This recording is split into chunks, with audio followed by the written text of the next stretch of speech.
Hi, friends. Not too long ago, I responded to some questions about what do I use to film these little segments and stuff like that. And I think people were surprised because I said I use I use my iPhones. I always keep my oldest last two. And so the oldest one handles the B-roll, which is the bits where you're watching the screwdriver do something. When then the talking head one, I use my new iPhone, whatever it is, 15 or something, and I use a wireless Sennheiser microphone, which really helps because if you have good audio quality, that's really important.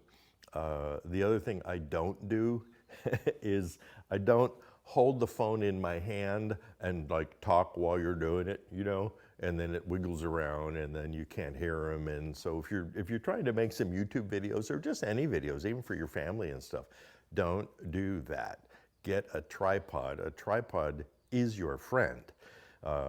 I film all these by myself. I never have any help. And so, but the help I do have are tripods and wireless microphones.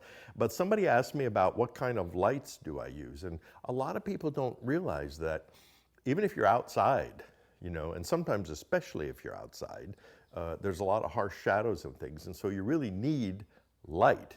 And so I always have at least 3 LED panels, and so they look like this. I know.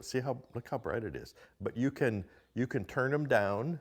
They're battery powered. You can turn them down, make them brighter, make them dimmer.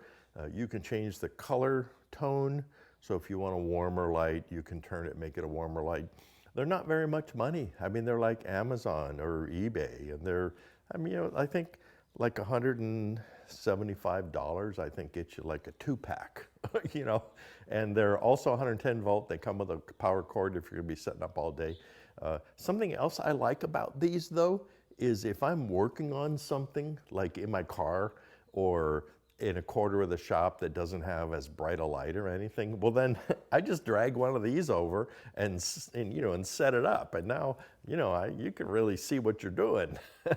So they're not just for this kind of stuff. They're actually really handy. And as a matter of fact, if you have power outage or something, fire up a couple of these, put them on low, you'll be good to go for a long time. So, all right, if you have any more questions about this stuff, let me know. I know it's not really gun stuff, but sometimes it's fun to see this sort of behind the scenes of what's going on. So, all right, next time, hopefully we'll be outside shooting instead of in my shop because it's raining.